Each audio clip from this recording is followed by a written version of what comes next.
What's up, guys? Welcome to another wonderful episode of the Classic Buffalo Podcast, where we interview everyday people on their stories surrounding mental health.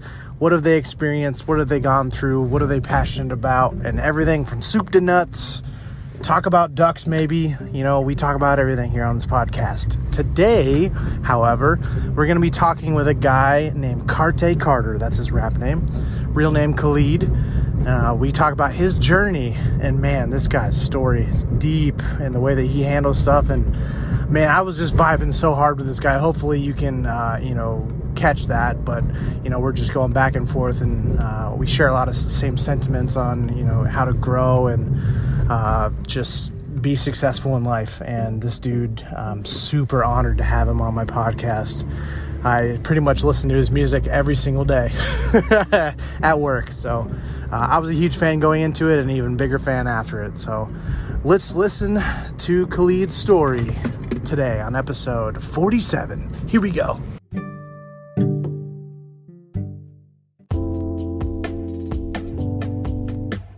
Joining me in the Broad Ripple Park is, we're at the park, but we're not outside because it's cold as balls. But it's Karte Carter, the one and the only. What's up? The biggest reason why I wanted to have you on here is because I listen to your music every single day at work. Like I have my work playlist, and then so I go through Oliver Tree, I go through some other musician, whatever. And then I'm like, all right, I got Karte, I got I go through the same exact songs, right, every single day. I'm super glad to have you on here. Thanks for having me, man. Appreciate you. Yeah, man. Are you originally from Indy? No, I'm from Florida, Tallahassee, Florida. Oh, no way. When'd Yes, you come up here? I moved up here when I was young. My mom had died from cancer, so I moved up here with my grandma. Oh my gosh. So was that recent? Nah, I was probably 6, 7. Oh wow. Yeah. Okay. Do you have a lot of memories from Florida? No. No. Hell no. Indiana's where I'm from. Okay. I claim my city, but yeah. I wasn't born here. No, I was born in Tallahassee. Okay. Yeah. You ever been back?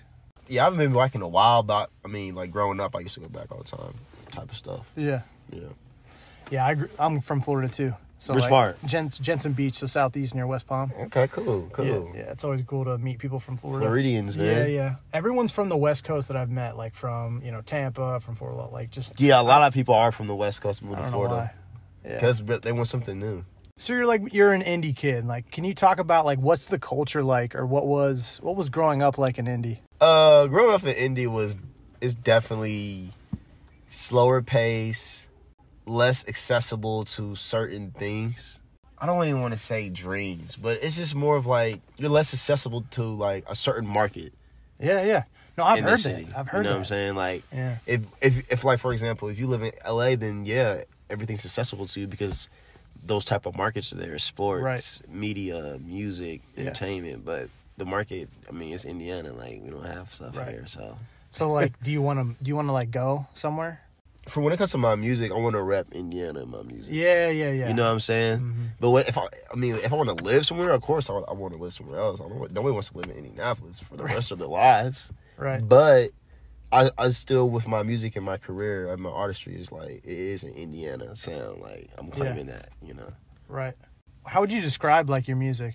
Do you have not a mission statement, but it is blah blah blah blah blah? It is hip hop. It's hip hop, R&B, jazz. But what I'm venturing off into right now, it's more just atmospheric, very atmospheric. The sounds of the earth and stuff like that. Who inspired you to start? To start rapping? Yeah, or just doing music. Did you start out singing? Did you start out Well, I started doing music when I was young. Even before I even knew what music was. So that was just I felt like that was a calling. But then who inspired me to start rapping was Lil Wayne. Really? Lil Wayne inspired me to start rapping, yeah. Favorite song or project? The Karte 3, because I know a lot of the words. Yeah. From I know all that shit. Right. But then my favorite song from Wayne, it's impossible. It switches up all the time. Oh, for sure. Just because with rappers like Lil Wayne, he wasn't a one hit wonder. He was a contender. He was a pioneer. So when it comes to rappers like Kanye, Jay-Z, Wayne, those type of rappers, I personally think it's impossible to say you have that one favorite. You can have that one favorite. Don't get me wrong, but for me, as an artist, I don't have a favorite by it. Jay-Z or Kanye because it switches because I look up to them. Right. So it switches all the time. I totally get that. Yeah. When was like your first song? Did you like write one like at 12 or like you just did this recently kind of? My first song was I was like a sophomore, junior in high school, and it was called, my first tape was called The Preview. It's like 4 or 5 songs, and that was my first time ever recording. Yeah. And it was cool. I recorded a couple tracks before then. So I could probably say my first song I ever recorded is probably like freshman year. I was probably like 14, 15. Yeah. But I didn't pull out my first like EP, mixtape, whatever, until I was like 16, 15, around that age. Yeah. Where did you put it up on, like SoundCloud? Or No, it was on MediaFire. Because okay. back in, when I was in high school, none of this stuff was around, you know. I mean, SoundCloud wasn't even around, bro, to be honest with you. Yeah. It was MediaFire and live mixtapes. It was live mixtapes and Dat Piff. Yeah. And those were the main music sites. Yeah. And then SoundCloud and everything came up. Right. What are your thoughts on like where rap's at today? I can say it's a lot of thoughts on where it's at today. So I need a specific question on like, what do you mean by like thoughts of hip hop today? Well, and it was interesting, like now that we're like ending the decade where you're looking at back of 2010 to 2020, we have Drake, you have J. Cole, you have Kendrick, you have like all of these different rappers. We're like, now just because it's so recently, you have Gucci Gang, like you have mumble rap. Right. But at the same time, like we also did have like some really good lyrical geniuses like coming up in the last 10 years. Yeah. Like I guess what are your thoughts on like just up and coming, like, or just consistency, like of hip hop. Traditional versus like, do you think there's just always going to be two sides? Or no more. It was. I feel like overall, even like I even think about this like from my era, from my age growing up. Yeah. For a while, music was a tradition. Like you stuck to rock, you stuck to jazz, you stuck to hip hop. This is what you do in hip hop. This is what you do in rock. This is what you do in jazz. Now, 2020, there's no traditions. Like you can literally mix a rock song into a hip hop beat. Yeah. I mean, just look at the controversy over Lil Nas X. They don't want to consider that a country song. You know what I'm saying? Yeah. Because our era has fused music into really one genre a little bit. I mean, like I said, Lil Nas X, Old Town Road, that's a perfect example. They don't know if to put that in country or hip hop. 100%, yeah. And it's not going anywhere. Like people are going to remember that. Man, what exactly? Because it changed the game. Right. I mean, don't get me wrong. We've always had country artists like in hip hop. Like what's that one song with Nelly and Kevin? Over and over again. Oh yeah. Yeah. So we always had like country artists with. Yeah, exactly. Yeah. But when you hear Lil Nas X, Old Town's Road, that's like an infusion of like I got the word. Like it's like an infusion of it compared to like having a feature. Like that song, Nelly was still rapping, but then you have a country artist just singing the hook. Right. When you have Lil Nas, he's actually infused like a country vibe, a country lyric, country voice. Yeah. A whole like I didn't even know you wouldn't even know that was Lil Nas until you seen him. Yeah. You know what I'm saying? Like we've infused so much different things into hip hop today. Like it's nobody even listens to anything else anymore because hip hop is taking over.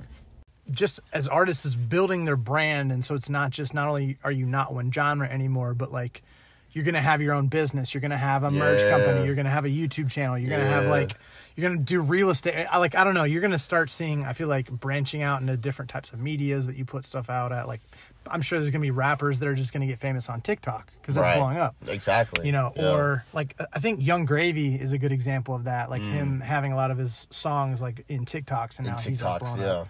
But do you have someone who you aspire to be, or are you in a position with your music to like, I'm going to be fully me, and I believe that's a completely separate. I'm going to be fully me because I've tried to break away and try to like kind of like not to be anybody else, but I've tried to do. The sound of today is really just like this. It's really upbeat. Like people aren't only listening to. They're not only listening to. But it's kind of like confusing because it's like, okay, like me as an artist, I'm a hip hop R&B type of guy. Like when you look at my music, it's mostly just like jazz, R&B, and then I kind of I dabble and dibble in other things. Yeah. But with today, it's just more of like you have to have this certain sound to get your following. And don't get me wrong, there's other R&B artists, Summer Walker, stuff like that, who's actually in their lane and blowing up.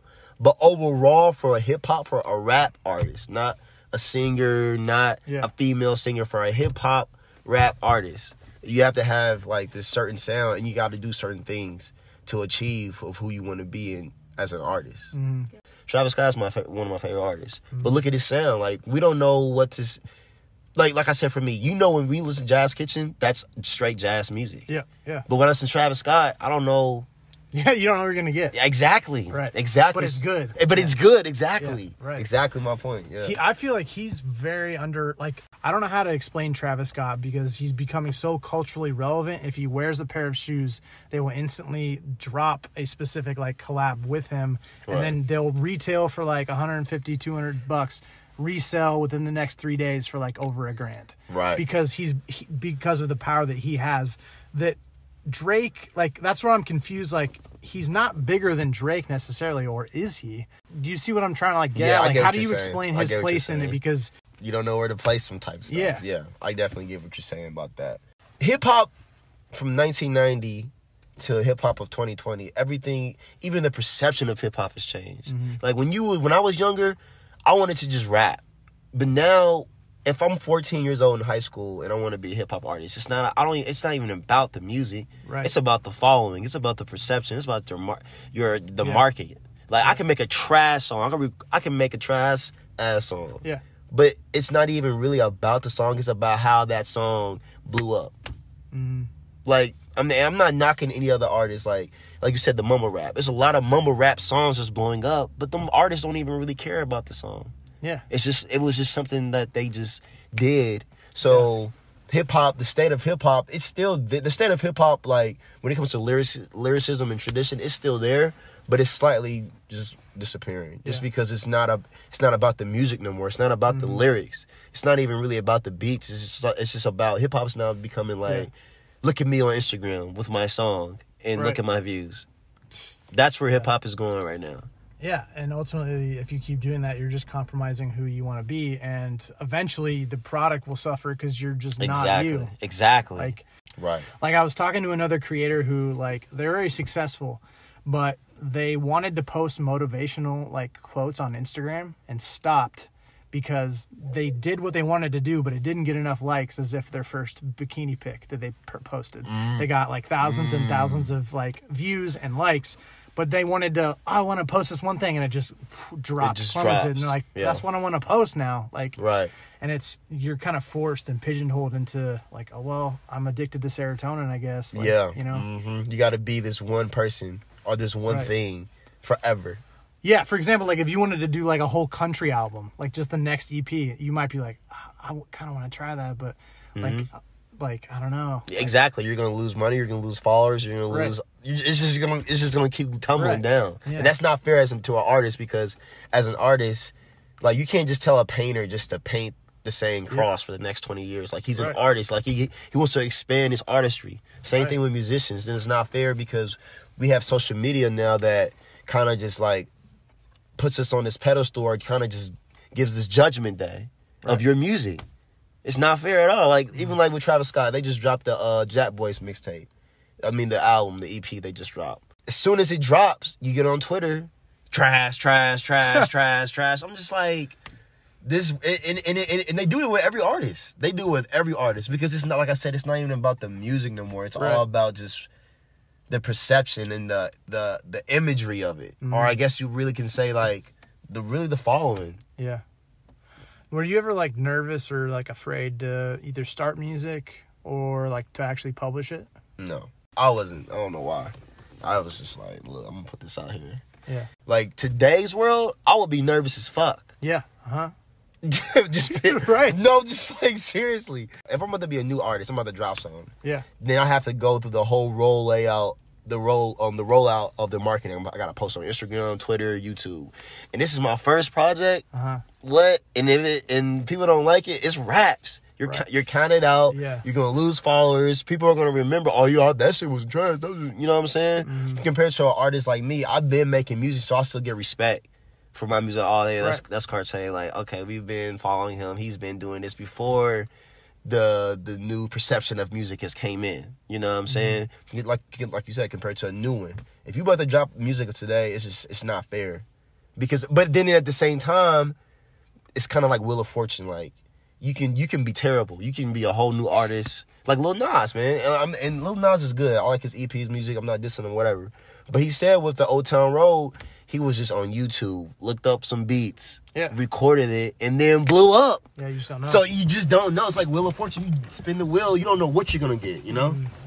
But ultimately, you have to, like, kind of put in your part, and if luck is luck, then luck's luck. But, like, you have to do your best and put in your best foot forward. Exactly.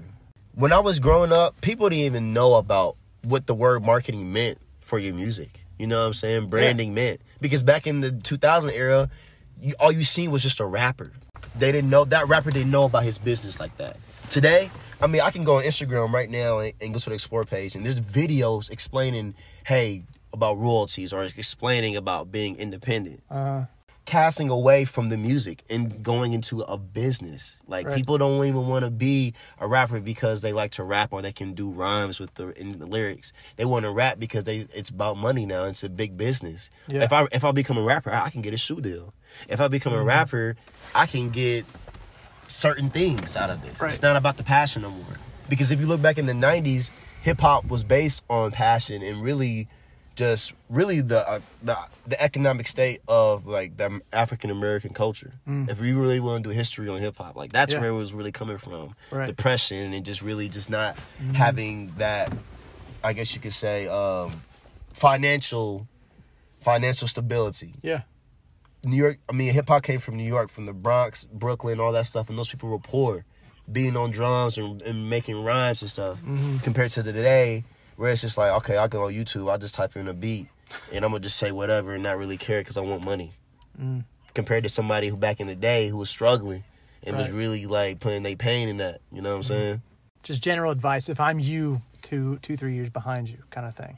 Or maybe a kid who, maybe just like a young adult who, like, wants to get into music or start a business or whatever. I feel like the best advice I would give is do research. Know the terminology of the music side of business, for one. 2, look at the artists that you like and see how their career went. Because I'm seeing now as an artist and with other artists I've talked about, some people don't even want to rap no more because they don't want to lose their mind and have mental breakdowns, like we've seen other artists these past couple of years. Some people don't want to sign deals, get trapped in a deal, you know what I'm saying, because you didn't know what you were doing. So I would just really say do your research, do your background. Know the terminology of this music business. Know about royalties. Know about copyrights. Know about mechanical licenses and stuff. You got to know that stuff because if you don't, it's so easy for your song to get stolen and just for really your identity to get stolen, to be honest. Right. Did you go to school for music? Like, let's talk about middle school, high school. Did you go to college? Let's go there. No, I did not go to school for music. Okay. I ain't go to school for music. I ain't go to college either, but I was just really school hopping and shit. Music started in high school, really started in middle school. I was at my boy's crib. My boy had a studio in his house. We like 8th, 7th grade. I'm like, man, this dude got a whole fucking studio down here. He not even rapping in this bitch. I'm about to get in this motherfucker. So I took lead, and me and my friends used to go to his house, and we used to record, try to figure things out on Pro Tools. Yeah. And then after that, when you're young, oh yeah, we're all gonna do this, that group thing. But then everybody ain't serious. So I just continue with it. So that's where it just really came from. I ain't going to no school of music. I ain't learned. I mean, it just came naturally. Yeah, like the entrepreneur mindset. You just were like, I gotta figure this out on my own. I'm just gonna sandbox it. Yep. What's one of your like favorite memories like so far in music or even in growing up? When I was living in LA, I went to Wiz Khalifa's crib in the Hollywood Hills and smoked with him. And dude, what? That's kind of a humble brag. Well, that's nuts. What's that like? I mean, it was cool. I mean, I'm humble about my experiences with my music stuff.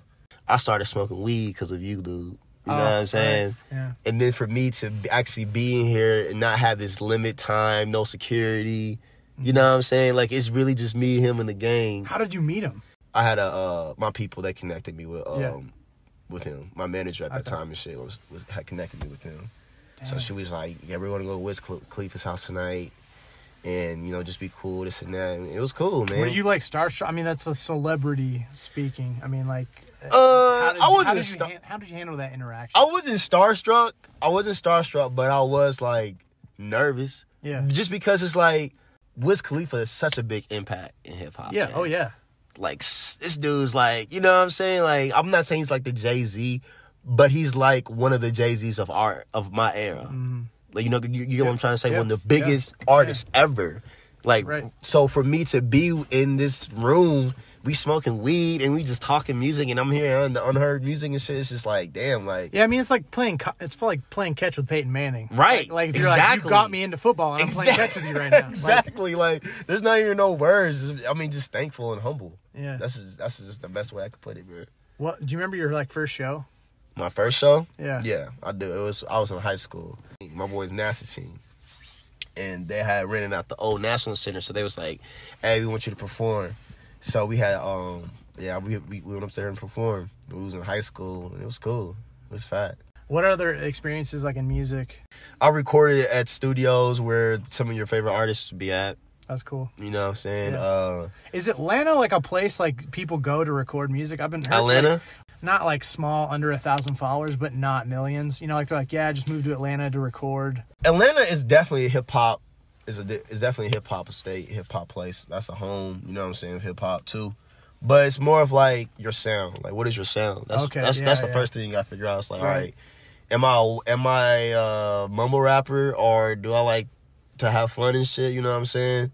Then I would say go to Atlanta. But even still in Atlanta, they got lyrics. You know what I'm saying? Lyricists and shit like that. This is certain coasts have certain sound, like New York. Yeah, because it's culture. Exactly. Yeah. Everybody knows you go to New York, I mean, that's bars. Yeah. You can't be doing that mumble rap up there. Yeah. This is fucking Biggie, Jay-Z. Like, we want to hear some real shit. But when you go to West Coast, it's not. It's still bars, but it's still more like laid back. With West Coast, when I lived in LA sound was like, okay, we riding, because you're riding a lot. Hear the sound and the beats that they choose. Exactly. So when I go back to Atlanta, it may just, like I said, just depends on your sound. Right. Depends on who you wanna be as an artist type shit.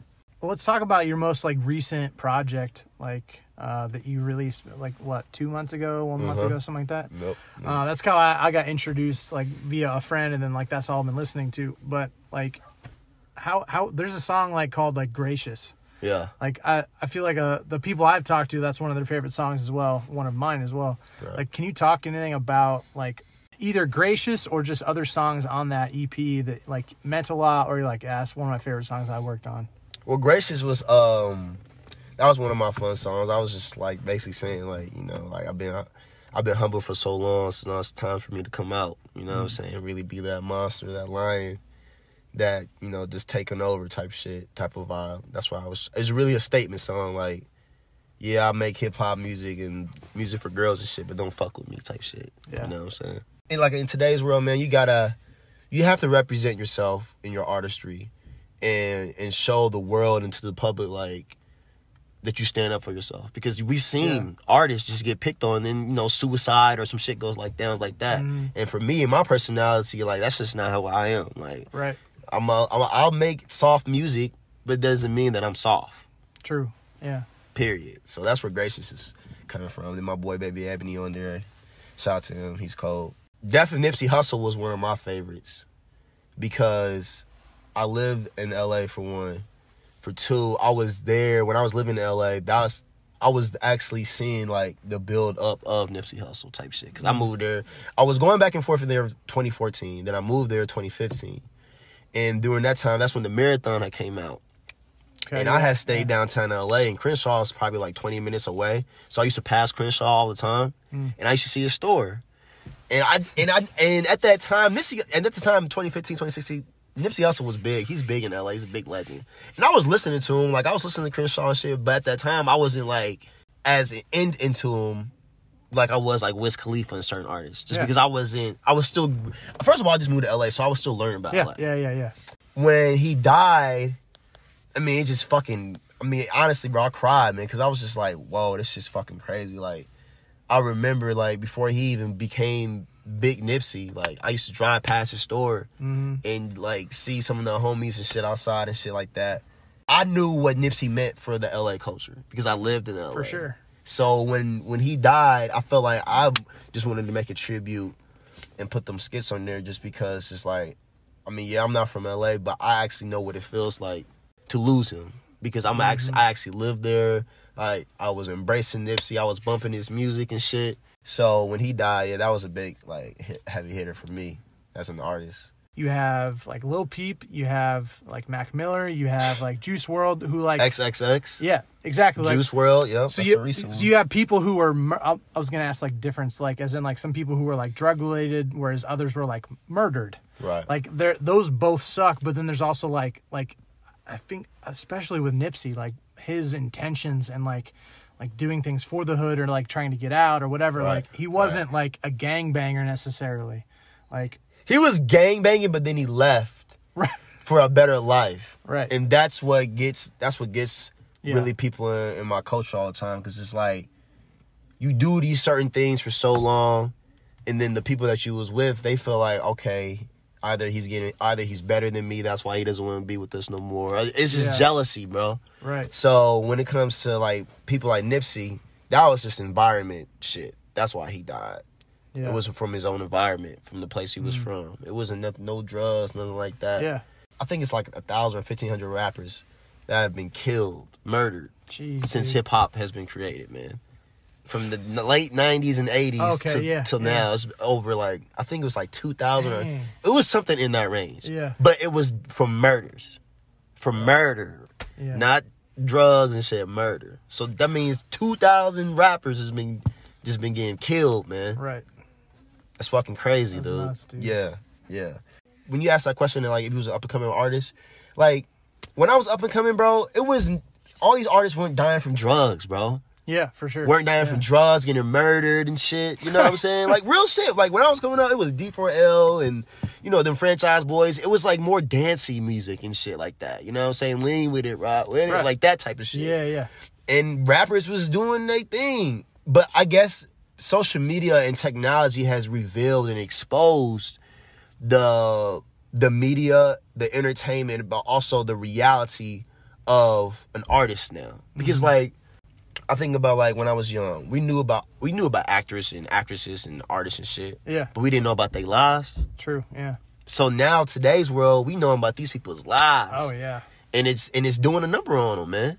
They take it and make it their brand and then fully publicize everything. Right.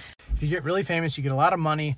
You may at some point be like, I actually want to get out of here, but you can't. Right, you can't. Like, you're stuck. You're stuck. Mentally and just stuck.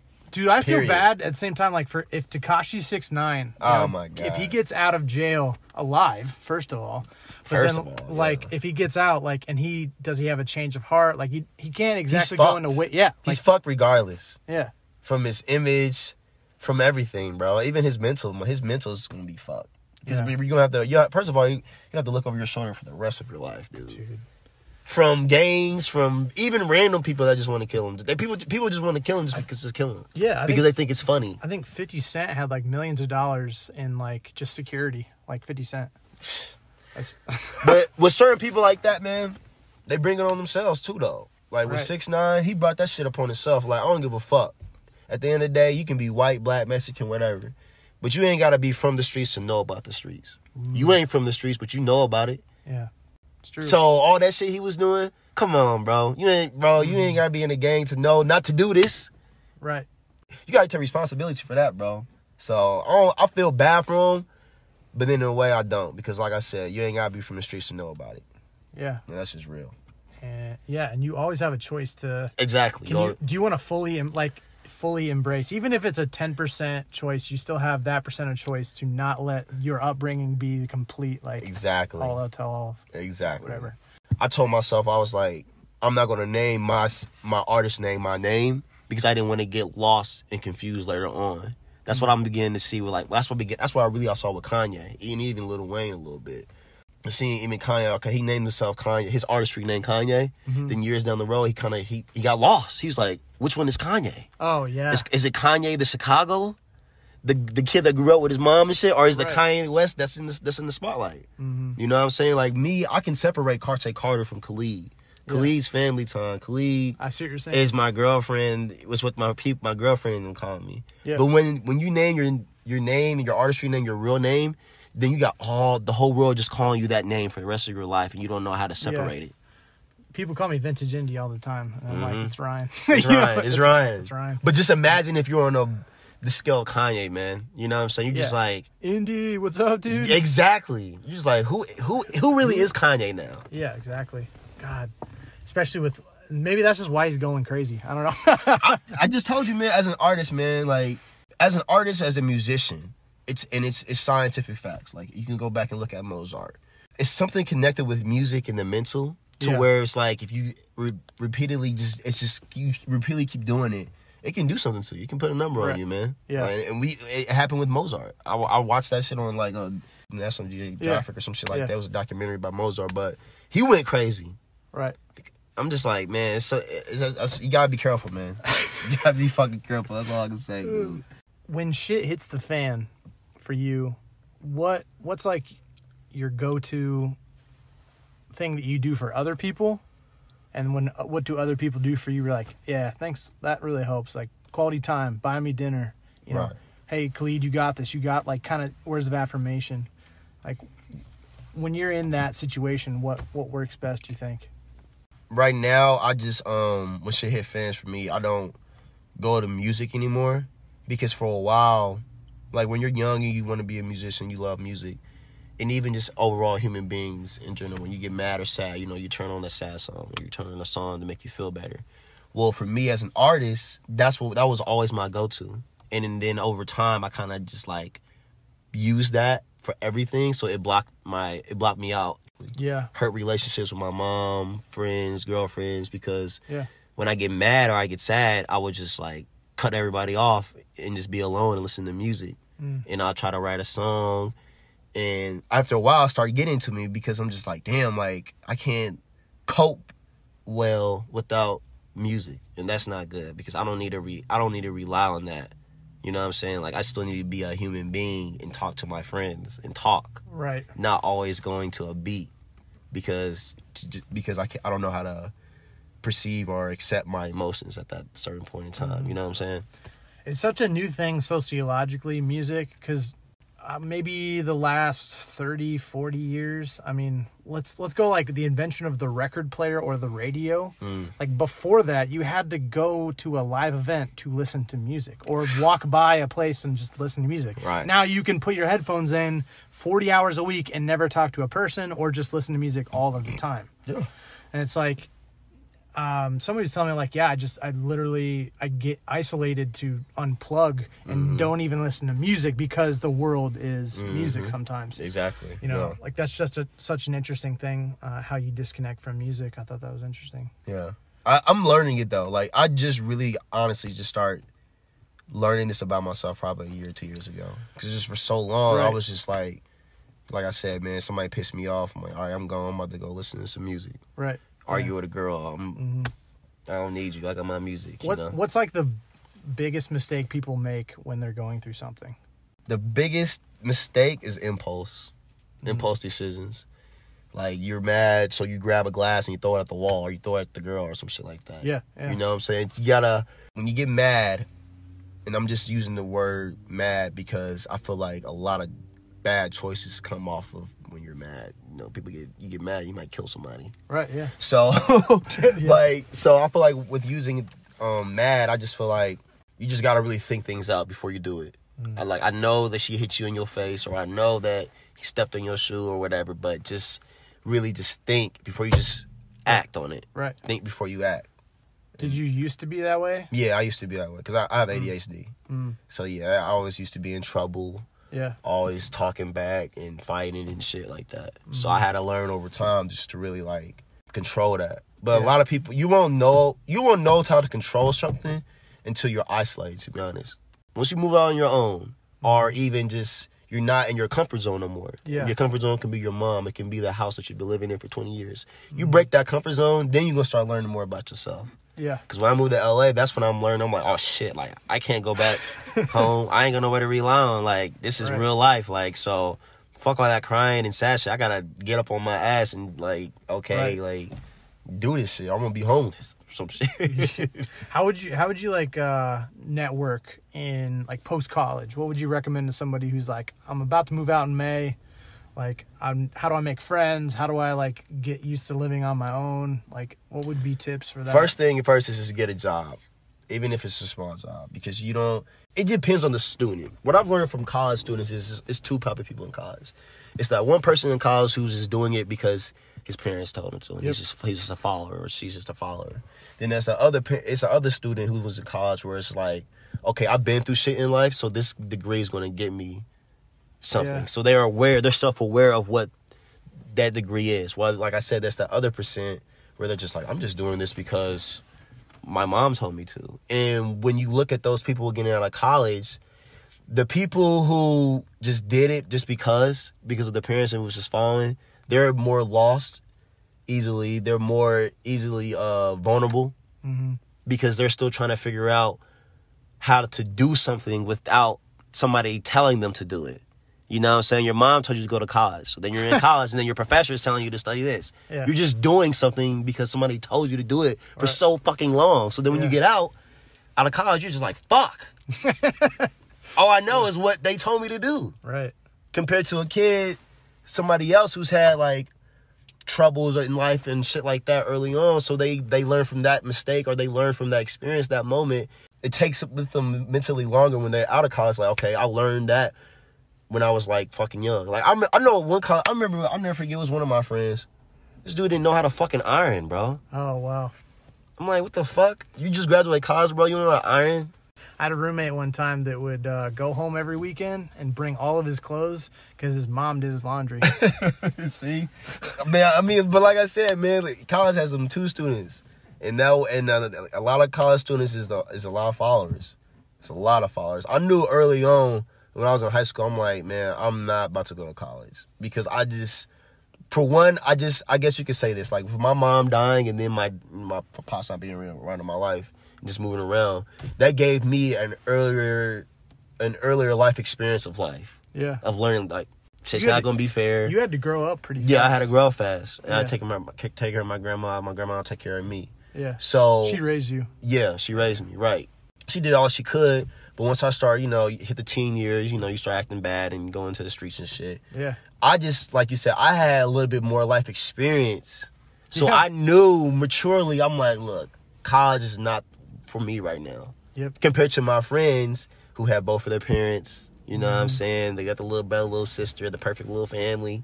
The image of America, like, this is America. You have your mom, your dad, your brother, your sister. You guys go to college, get your degree, and compared to a kid like me, my mom died when I was 5, and my dad wasn't around, and I'm moving from Atlanta to Virginia. I'm like, fuck, well, shit, this is life, and I see that it's not fair.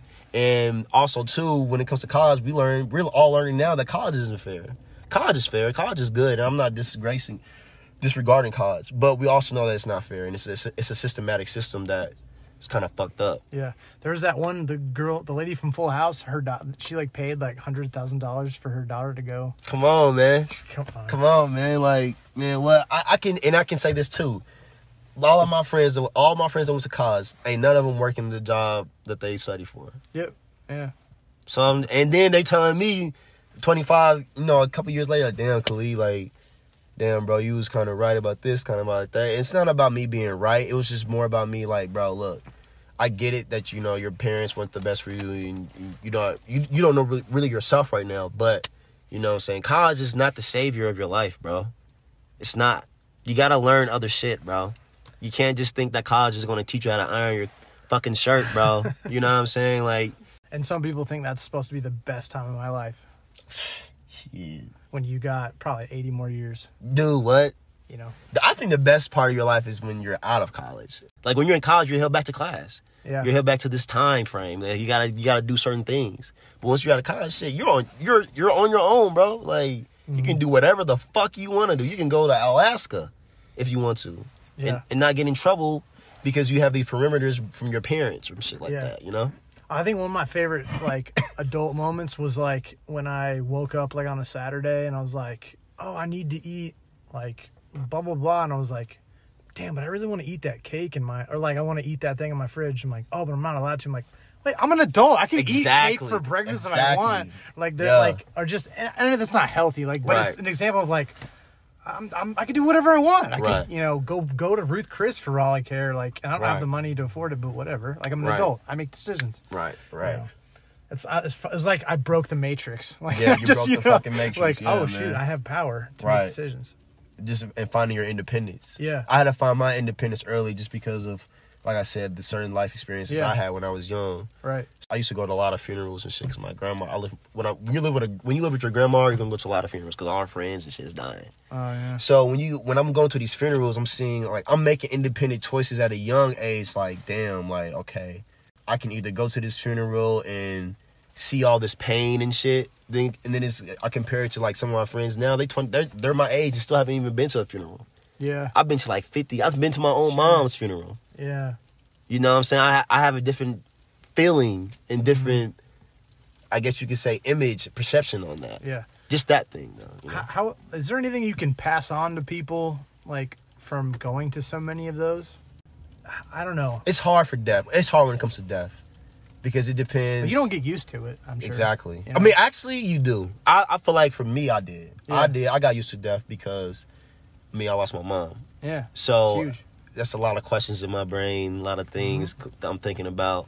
So then when, like I said, live with my grandma, live with my grandparents, all her friends are dying because she's old. So I got used to just, okay, somebody's dead, my mom's dead. No, you're gonna be dead soon. I love my grandma, but I mean that's just. Is there a way to turn it into like you can accept it and not think about it?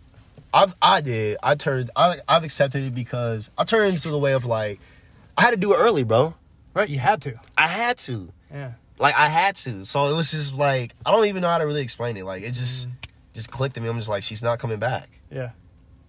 There's nothing I can do, so I just gotta keep moving. Do you translate into like music at all? Like or do like I'm gonna have fun with this song, or like I'm doing this to like talk about my mom or like that relationship? Or it definitely depends on the beat. Yeah, okay. It depends on the beat. Once I hear the beat and I get a feeling or vibe from it, then it depends on what it is. Like yeah. So if it's hype, then I'm gonna do a hype shit. If it's sad, then I'm gonna do sad. Yeah. What's like next? I know you're working on like another project and stuff. Like what's next, and what are you like trying to do in the next 5 years? I don't know if you have a plan. Well, next I'm gonna drop a little EP, and this sound is more of like I'm completing my sound. Okay. And I'm gonna start moving on to like more commercial music. The From Now On series was like really me, who I wanted to be, like what I wanted to do. Right. None of that bullshit. So you listen to The Weeknd, right? The most recent. I listened to the most recent one. All right, so when the Weeknd first came out, he had those 3 tapes, right? And then after he dropped those 3 mixtapes, he had put out a letter on Twitter. It was like, hey, after this mixtape, I'm gonna go mainstream as an artist. And looking back now, I'm like, damn, I know what that means now, because it's like I have to do certain music to really get my name out there, and that's just what it is. Like, I just have to. Yeah. If I want to be certain levels of rap, there's certain things you got to do, and that's just facts. Yeah, there's nothing changing. But you don't have to lose yourself in it. And you don't have to lose yourself, but you have to do it. Yeah, that's the difference. You have to separate. You don't have to lose yourself, but you got to do it. So if I got to do videos, like as a hip hop artist, you're gonna have that one booty second song.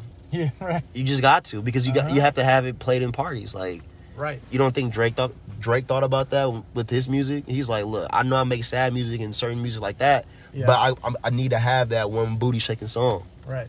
Would you agree or disagree? It's kind of like you do that so you can get bigger, and then you can always go back to trying different things because you have a bigger fan base that can support you.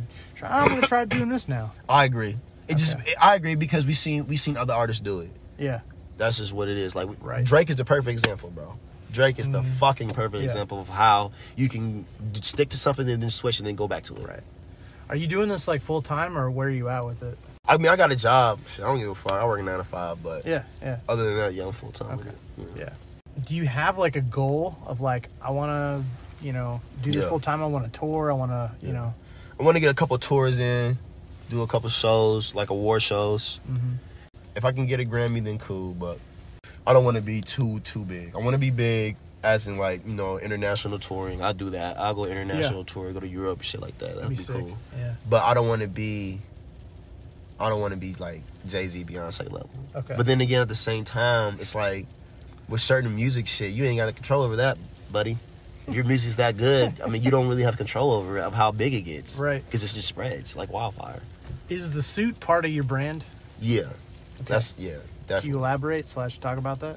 I mean, I'm a businessman in real life and just businessman just as my imagery. Like, my grandma, my grandpa, they were all business type people, you know, entrepreneurs and shit. So I've always seen suits and just seen that classiness. Yeah. You know what I'm saying? That class, right. high class shit. So I'm like, fuck it, man. I mean, shit, I came from this shit, so I'm about to represent it in my music. Because even when you listen to Until Then, you can hear the structuredness and the classiness, you know what I'm saying? Yeah. Okay, I can see where this dude's going with it. Mm-hmm. It's not that ghetto shit. Right. I had an idea. I was talking with Brendan, and because I always talk about you when I'm with Brendan and Sam, who like kind of work with you a little bit, make some music, all that kind of jazz. But I was like, I had an idea. I'll share it off air, but just in case anyone wants to steal it. But yeah, man, I love your music. I really do. I'm not just blowing smoke. But, Yeah, I appreciate that. You know, I'm excited to see where you're gonna go. Appreciate that, man. Ironically, well, I mean, this kind of worked out. I wanted to interview you just based on the fact that I like your music, but also we were like in the same room. We were talking a little bit about mental health, which is kind of what this podcast is a little bit about. Yeah. Like, what are your general thoughts about anxiety, depression, bipolar, mental health? Like, do you have a general... I think that depression is a normal human being thing, but it's just all about how you perceive it. Because I feel like what I've learned about myself is, at the end of the day, we all have emotions. And with emotions comes up and down. Up and down as in one day you're happy, the next day you might be sad. Because of certain things also, too, that can push that emotion. Like I said, if my mom just died, then yeah, I'm going to be fucking sad and depressed. Yeah. Like, you just can't fucking help that. Yeah. You're a human being. Like, you just lost something that was literally attached to that person. So when it comes to mental health, I feel like it's all about how you can control it. But then it's also, too, with certain people where you are born with that mental illness. Yeah. You know what I'm saying? That can't be controlled, you know? Because that's literally, you was born with that. Genetic. It's so tricky with mental health, man. It really is. Just because even with me, like, I got ADHD. Yeah. So maybe I got mental health issues. America's been using pills to control mental health. And as we're seeing, it's not fucking working. Yeah. You know? Even with those pills that it is helping those people, they're taking too much sometimes. Yeah. And then it becomes not even mental health. Now it's becoming an addiction, drug problem. You can never do drugs ever in your life, man. You got mental issues or whatever, anxiety. But you like the way that the pills is helping you. Now you're becoming a drug addict. Right. I'm not saying you are becoming a drug addict, but that's what's happening, though. Right. It's like, people are now using pills more than ever. Yeah, for example, like for me, like I struggle with anxiety a lot. The first one I got on was Xanax. Like I got on Xanax. Shit. Like they put me on Xanax and I was just a zombie. And it was nuts and I hated it because... How did you feel after a while? Like after a month or two, what did you start seeing? Dude, I was foggy. I was so foggy. Yeah. And even, I don't know, I'd gained a bunch of weight. I mean, this is over a couple of years and stuff of like just different medications. Like depression wasn't improving. I went to the hospital. Like like my anxiety was kind of flatlining, I guess. But at the same time, I went to a nutritionist. And I was like, I'm sluggish. I'm all these different symptoms because he's also a chiropractor. So I was explaining some stuff. He's like, you ever thought about going to a nutritionist? I'm a nutritionist, whatever. So I talked with him. He's like, you ever thought about being gluten free? I was like, I guess no. Like I've never really done a diet. So I did it. I lost 35 pounds. And then my energy level skyrocketed. Fogginess went away. I stopped doing it's the foods too, man. It's weird. But that's what my nutritionist said, that the biggest production of serotonin and the feel-good chemicals comes from your gut. So if your bacteria in your gut is off, it can affect. And I was like, oh my God, that's nuts. That makes so much sense. It does. But I think, for some people, pills are extremely necessary. And I'm currently trying to get off mine so I can figure out if I actually need them. Because I've been on them for 4 or 5 years. So it's nuts because I'm having to wean off for so long. But at the same time, yeah, I'm actually being responsible about it. Don't cut cold turkey. That'll fuck you up really bad. But yeah, it's just, I always like to get my guests' perspective on medication, counseling, and just general mental health because everyone's so different and everything works.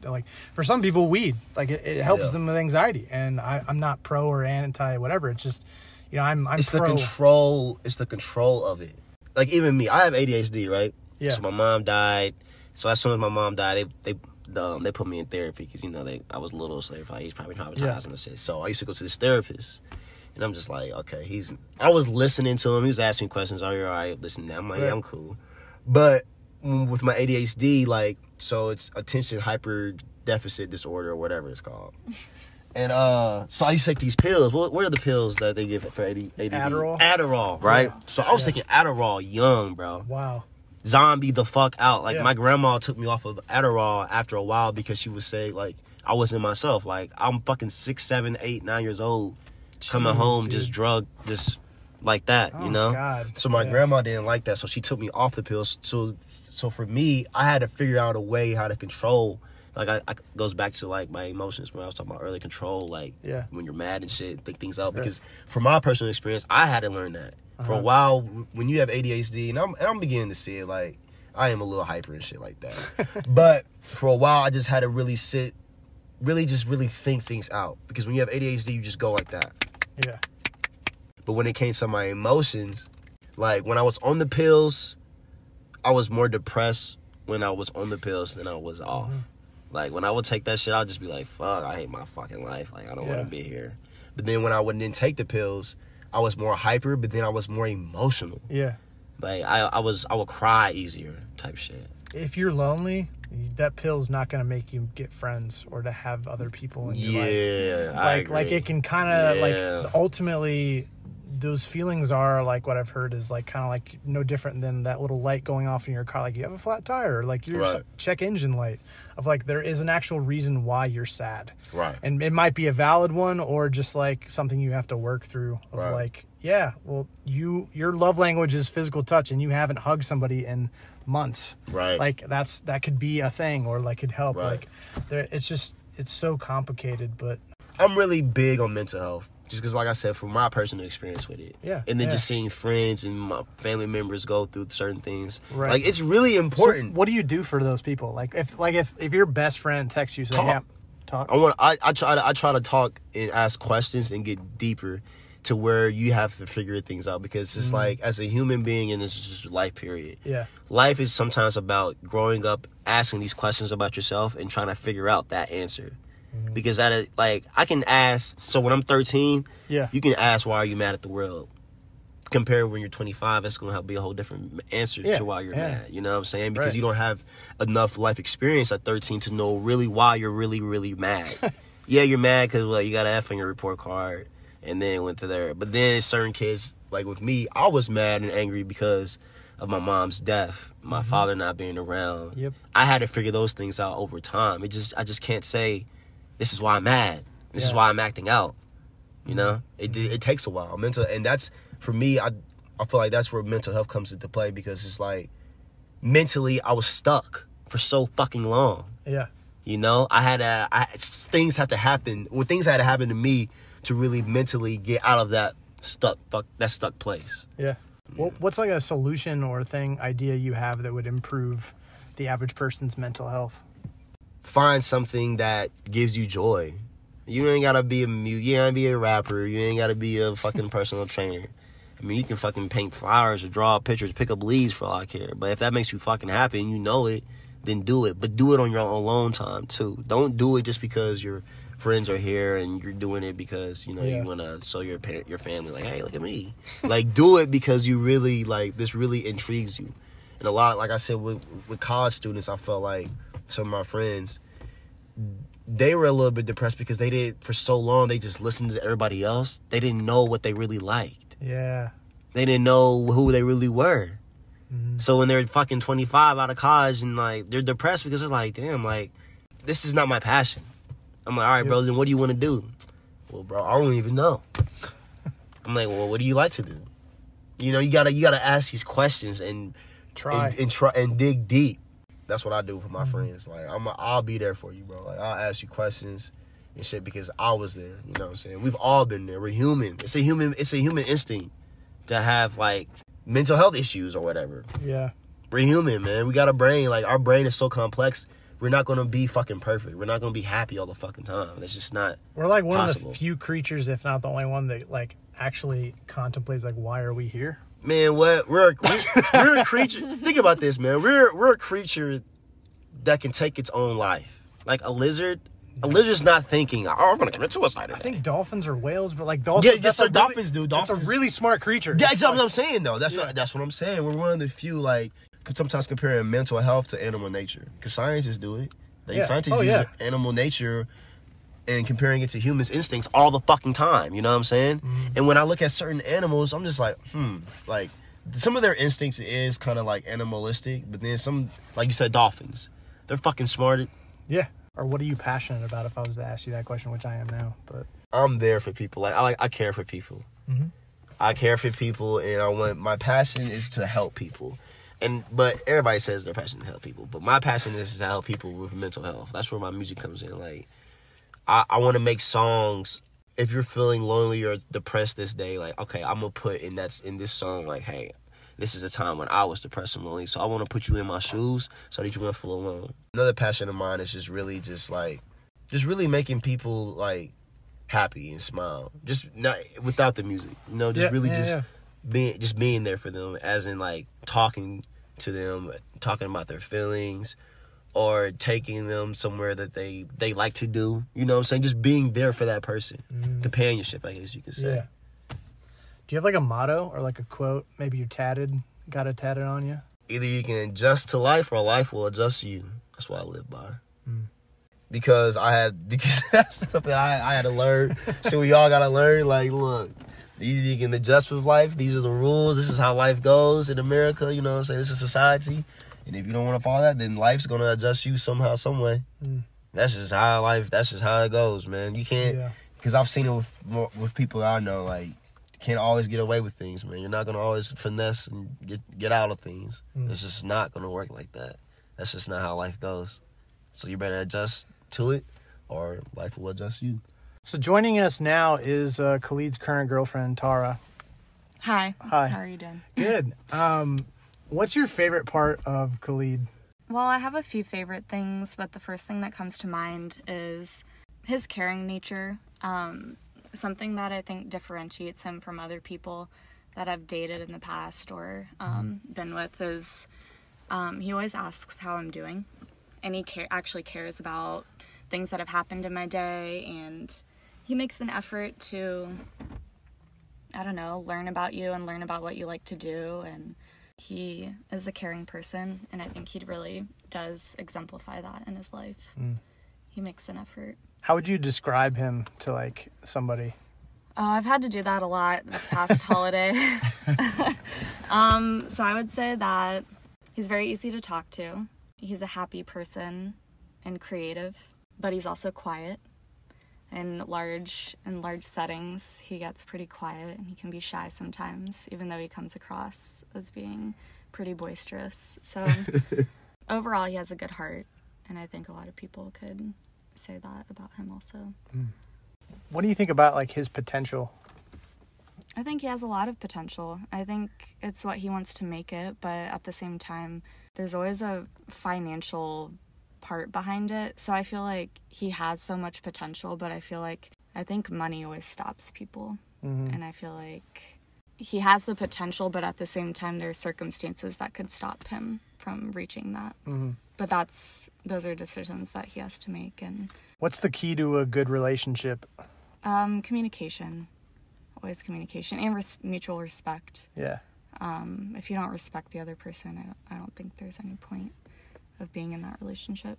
But yeah, communicating. I mean, if you're not able to tell the other person how you're feeling or vice versa, I think that a lot of issues can arise. What's your favorite moment so far of your relationship? I don't know. I have a lot of favorite moments. That's the right answer. Yeah, I was looking back through, like, pictures of the past few months, and I was just thinking about how many good times we've had. He's always a fun person to be around. It's never boring, I think. What was your first date? We went to a Mexican restaurant the first time we ever met. Okay. And... Oh, there you go. Yeah. And that was purely, like, a business meeting. But... Whoops! But I liked him. I thought he was cool. I was like, oh, he's nice. But initially when I first met him, I didn't think, like, oh, I want to date him. And it wasn't right. for any reason. I just wasn't thinking about that. But right. Well, you're there for business Yeah, initially. as we spent more time together, I grew to like him because Right. of, you know, his characteristics, and it just kind of happened. Yeah, And I think we balance each other out pretty well. that's good. We So get you along so you would well. advocate for like a balance versus like dating the exact same person? Oh, yeah. I don't know. Maybe You it have depends, to I date don't someone know. that you have commonalities with, but I think it's also fun when you have differences that you can appreciate in another person. I consider myself creative also, but I don't make music, but I can appreciate what he does, and I think it's really interesting and fun to be a part of that. Clede, you can get back in on this. So let's do, we're doing the final 5 questions, and you're each going to answer this. Fun. So, first question is, how old should somebody be before they're allowed to have social media? Teenage. I'd say 13. Oh, that's a horrible time. It is a horrible time, but you ain't about to wait till 18 to go on Instagram. That's when you're questioning yourself the most, and you think you're just horrifying. But like I said though, like if you don't let them do it at 13, I see what you're saying. they're gonna sneak. Oh. For one, and then for two, Yeah. no fucking way you're gonna wait till you're 21 to get on fucking Instagram. Right. No. I mean, I feel like, Like it's just I don't know. impossible. Ideally, it would be older. Yeah, you're right. Ideally, But, yeah. But yeah, you're gonna realistically, sneak around. Mhm. yeah. I can't imagine being People have like so much 21 and access. having no idea what's going on Facebook and Instagram. Like, That's what is this thing? Bro, social media is literally on the news. Like every time RTV6 ends, it pops up. Their Facebook, Twitter. Right. Like it's a part of society. Well, if it can be monitored, that would be. Well, it's being monitored, and look what's happening. your I mean, parents. I'm just saying though. Maybe it's just like in anything. If you want to do it bad enough, you're going to go behind your parents' back to have an account. Or Period. do whatever, Is like, there you're any just- Exactly. healthy way to be a part of social media? I don't know. well, that's where we got to get. Right? What is the game or thing that no one can beat you at? I kind of suck at games. I'm not even gonna lie. Like board games, Yeah, I suck at charades. games. Somebody that can't beat me at? Yeah. I mean, or you could say rapping, you know, or like freestyling. No, I'm not good freestyle. I used to be. The weed took all that. But ooh, nobody can roll weed better than me. All right, there you go. That's a good one. That's a good one. Proud moment. That's sad.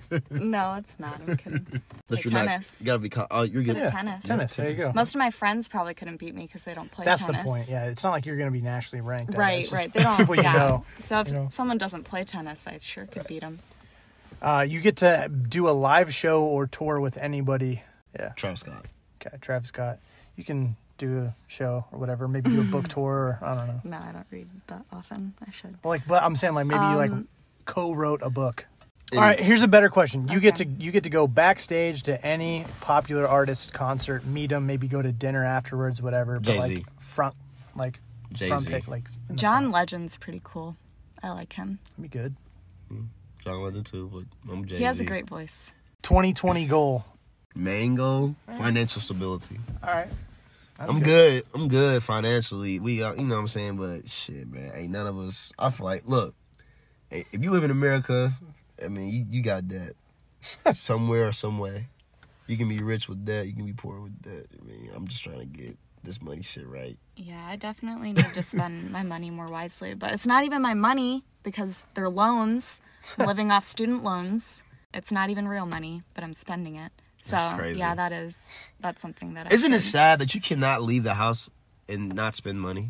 Like, I tried it, dude. I tried it. Doesn't work. Doesn't work. Doesn't work.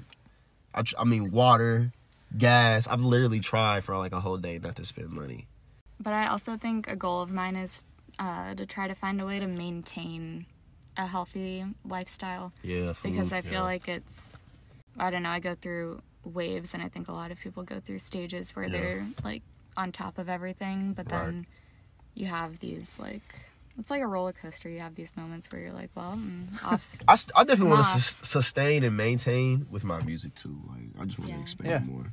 Every artist wants to expand more, but Last one. What's the favorite part of yourself? Not physically. Everyone asks that. But unless you want to talk about your elbow or whatever. I don't know. Eyes, hair. No, You know. it's silly. favorite part about myself, my forgiveness it's got me hurt, but then it's helped me grow. I'm so glad for it. Because we all know people who just can't say they're sorry or just they're never wrong. You know what I'm saying? Like, Yep. I'm glad I'm not like that. Yeah, not too prideful. Yeah. Yeah, it's a good one. I think I'm a pretty caring person and that I have a big heart. But sometimes I can care to the point of, like, my own detriment. But I don't know. I think it's a strength of mine to be able to care for someone. And I'm a very motherly person, and I like taking care of people. Yeah. So I think that's my favorite thing about myself. Sweet. All right. So now what we're going to do, you're going to shout out one person, significant other, which you can't, we'll skip that since you're both in here. But like family member, best friend, old teacher from high school, whatever, like, hey, thanks so much for like getting me into music, teaching me about whatever. You're shouting somebody out and then you're like, hey, I said this thing about you on the podcast, go check it out. So it's just kind of encouraging another person who's not here. Yeah.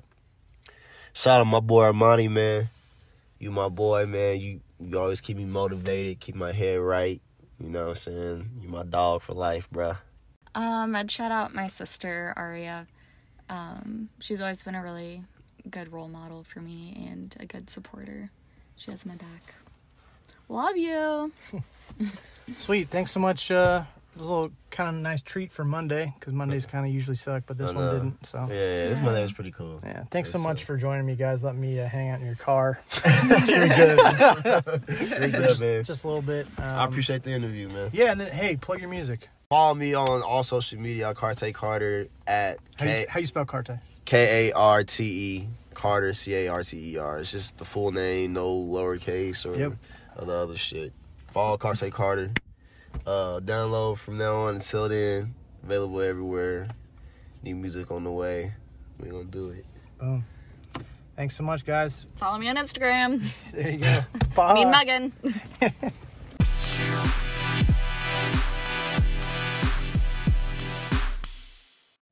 Hey everybody, this is Ryan from the Classic Buffalo Podcast. Wanted to take a second to talk about Anchor, how I'm actually making this podcast happen. Super happy that I'm partnering with them. So, Anchor is actually the easiest way to make a podcast. I've done my research. This is basically the best way. I promise. It's going to give you everything you need in one place for free, which is the best part. It's going to have tools, so you don't really need a fancy schmancy recording guy.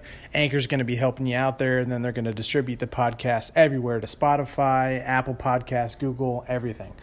And then you can also make money with basically no minimum listenership, which is kind of rare. So hop on Anchor as soon as you can. Thanks.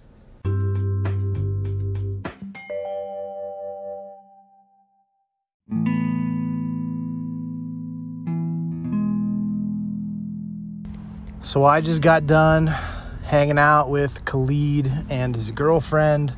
Man, what an episode. Am I right? Am I right? I think I'm right. I was super pumped to have Khalid on the podcast because I had been hearing about him through two of my friends who have also been on this podcast, Brendan and Sam, raving about them. I check out his music. I love his music. I'm listening to it every day.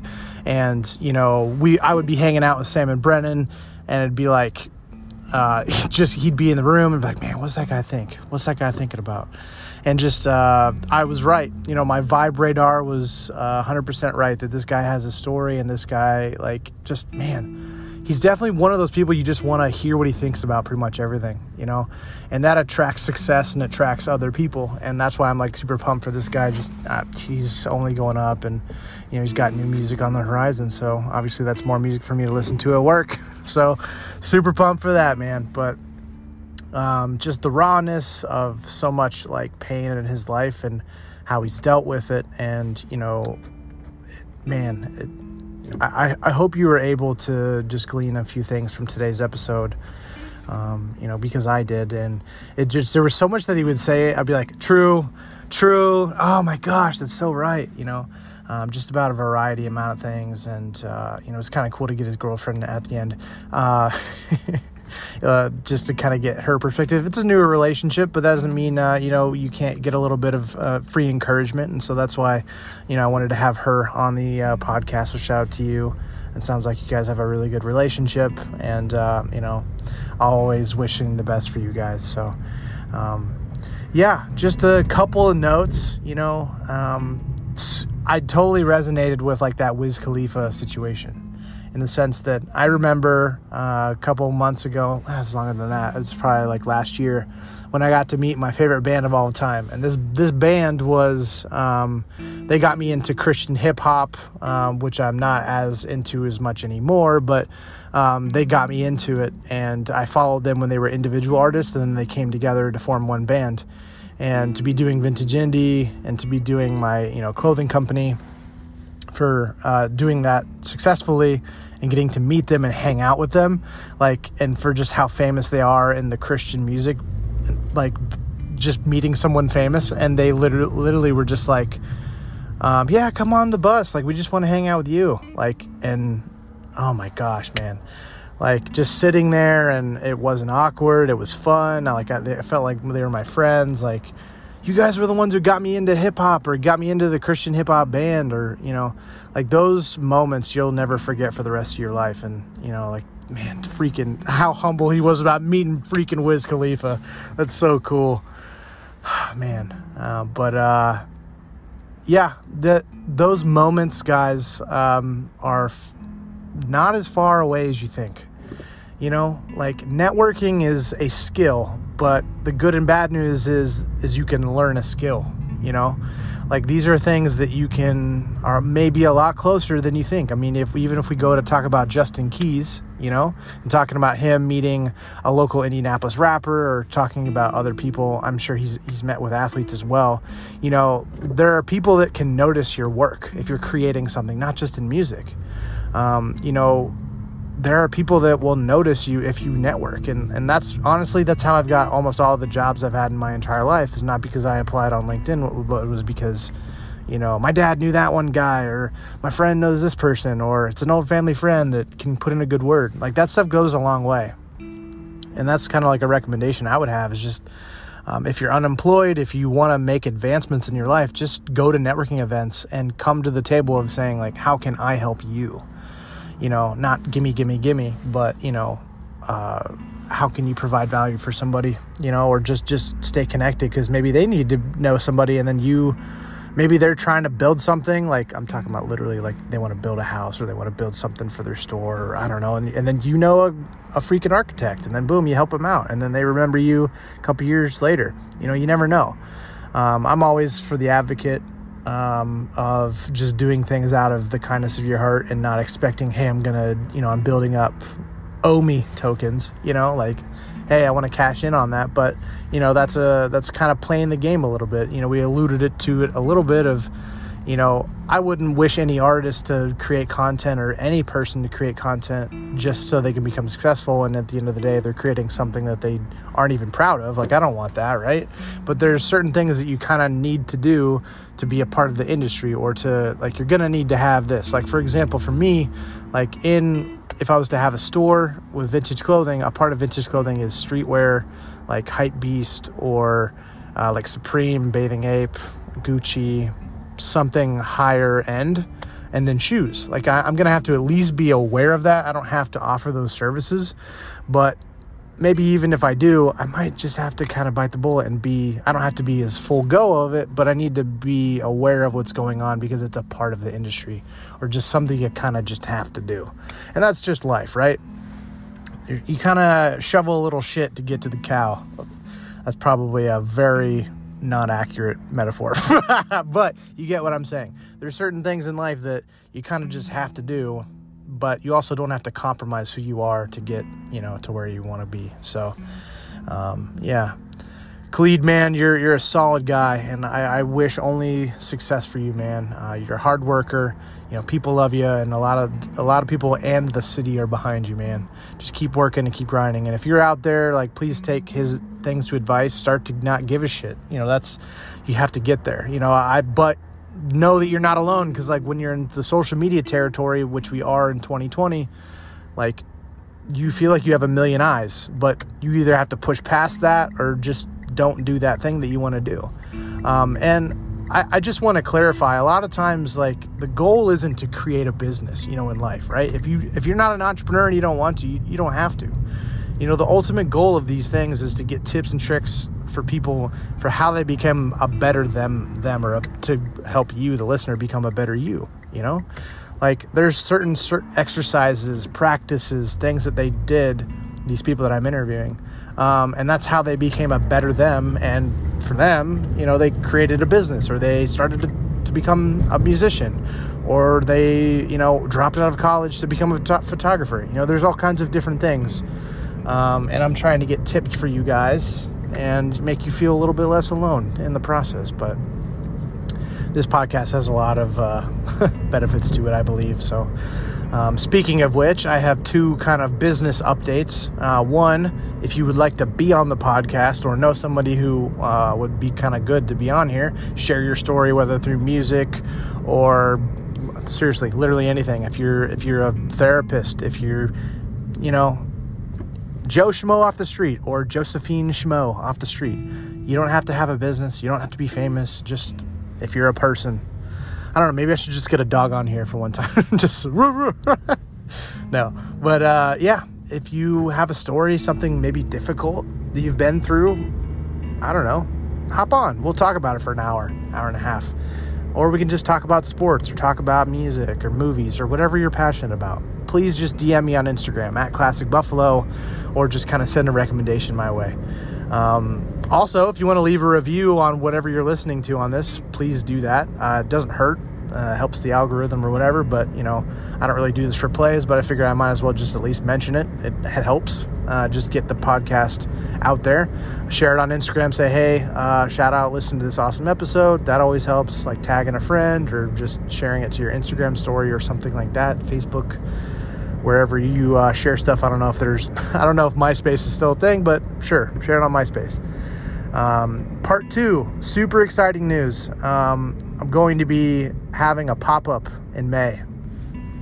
More details to come on that soon, but I am in need of a counselor. Someone who's aspiring to be one would still technically count if you're trying to get your degree, but someone who, you know, would be kind of in the counseling field, that would be very helpful. I'm in need of having one to do what this concept I'm trying to do in May. I'll have more details on that. You can reach out to me on Instagram, but if you know somebody or you are a counselor yourself in the Indianapolis area, or any, I guess, maybe even ideas on how to find one, please just DM me and let me know. So yeah, guys, congrats. You made it another day. You keep on grinding, stay alive. You've got this more than you think. You're, you know, you're loved. I love you. And stay alive until next episode, which we have, what are we at? Yeah, we're at 48. Boom. Keep going, guys. You've got this. I believe in you. But yeah, until next time, it's been your boy, Ryan. Bye.